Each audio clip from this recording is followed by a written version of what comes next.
आप सभी का स्वागत है हमारे चैनल में। मैं आज आपको एक इम्पॉर्टेंट टॉपिक बताने जा रही हूँ कि भारत से ये वाला भाग पाकिस्तान में कब पीओके मिल गया, कैसे ये अलग हो गया, इसी की हम एक कहानी बताने जा रहे हैं। अंत तक वीडियो देखिए जिससे कि आपको आसानी से समझ में आ जाए। देखिए, जब हमारा देश आज़ाद हुआ तब अंग्रेज नहीं चाहते थे कि हमारा देश एक अखंड देश बने। इसीलिए उन्होंने या तो यहाँ उन्होंने हिंदू मुस्लिम सांप्रदायिकता को बंगाल विभाजन से ही एक ऐसी भावना उत्पन्न कर दी कि मुसलमान और हिंदू में अलगाव हो, और जिसके कारण कि ये पश्चिमी पाकिस्तान और ये पूर्वी पाकिस्तान अलग हो गया। उसके बावजूद भी उन्होंने यह सिस्टम अंग्रेज ने बोला कि भारत में टोटल से 500 राजा थे। जब देश आज़ाद हुआ तो 500 छोटे-छोटे राजा थे, और या उन्होंने कहा कि या तो ये राजा यदि चाहे तो इसमें मिल सकता है, या तो वह चाहे तो स्वतंत्र रह सकता है, और या तो वो चाहे तो भारत में मिल सकता है, जिससे कि एक अखंड और एक विशाल देश नहीं बन सके। यह योजना अंग्रेज की थी। लेकिन उसके बावजूद भी जो सरदार वल्लभ भाई पटेल धन्य वो व्यक्ति हैं जिसकी यदि तारीफ भी की जाए तो थोड़ी कम ही होगी। क्यों? कि उन्होंने वह गृह मंत्री बने, और गृह मंत्री बनने के बाद ये जो छोटे-छोटे जितने भी राजा लोग थे, सभी को उन्होंने कहा कि आप भारत में सम्मिलित हो जाइए, आप ही राजा रहिएगा, आपको कोई राजा नहीं हटाएगा। आपको चुनाव होगा तो आप क्या कीजिएगा कि जो आपका व्यक्ति आप उसे वोट दिलवा दीजिएगा, जो आपको वोट नहीं देने वाला आप उसको मत दिलवाइएगा। लेकिन कम से कम आप भारत में सम्मिलित हो जाइए, जिससे कि हमारा भारत में कभी भी ऐसी स्थिति ना हो कि कोई दूसरी औपनिवेशिक व्यक्ति आके हमारे देश में शासन करे।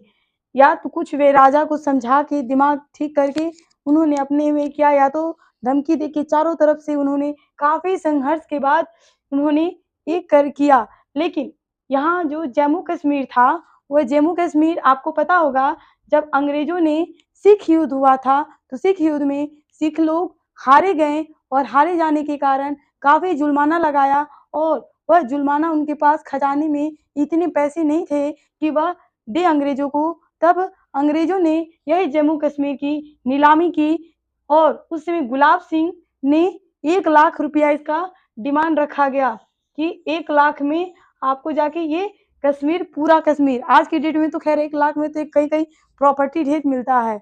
लेकिन 1 लाख में ये पूरा जम्मू कश्मीर की बात हुई, और उन्होंने गुलाब सिंह ने पूरा कश्मीर खरीद लिया, और उन्हीं के वंशज के ये हरि सिंह हैं।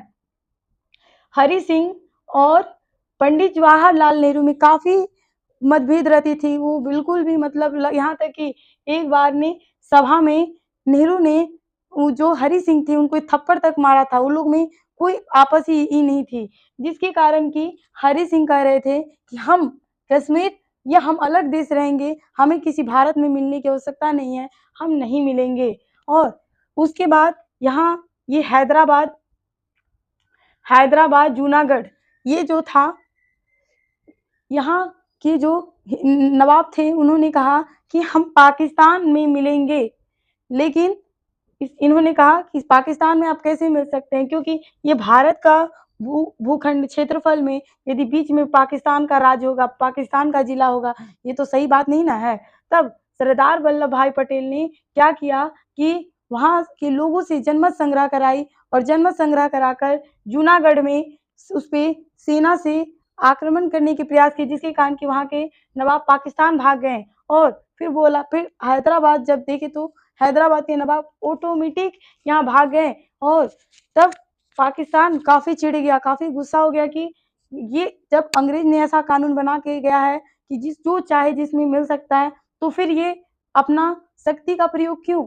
ये तो गलत बात है ना। तब उन्होंने पाकिस्तान ने क्या किया कि ये जो कश्मीर पे आक्रमण कर दिया, और आक्रमण करने से 1 दिन बाद ही जो हरि सिंह थे उन्होंने देख लिया कि हम नहीं जीत पाएँगे इससे।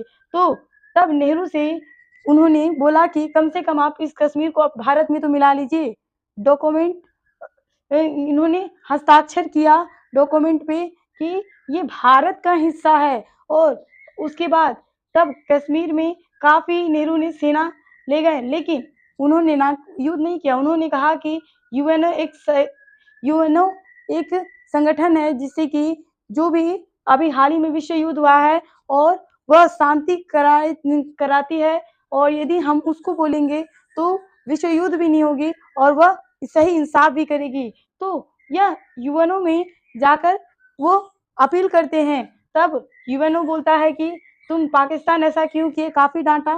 तो क्योंकि ये बोले जो पंडित जवाहरलाल नेहरू थे कि हमें ये हरि सिंह ने लिख के दिया है, ये हमारा भूमि है। तब पाकिस्तान ने कहा कि ये, क्योंकि जब हमारा देश आज़ाद हुआ तो अंग्रेज़ों ने यह कानून बनाया कि जो व्यक्ति जिधर मिलना चाहे तो उधर मिल सकता है। तो ये हैदराबाद, जूनागढ़, ये भी तो हमको डॉक्यूमेंट में लिख के दिया है। तो आप ये हम अलग नहीं करने दे रहे, इस पे बल्ब लगा के इसको अपने में मिला रहे हैं, तो क्या क्यों हम कर रहे हैं। तो पता चला कि यूएनओ भी कन्फ्यूज़ हो गया कि हम क्या करें।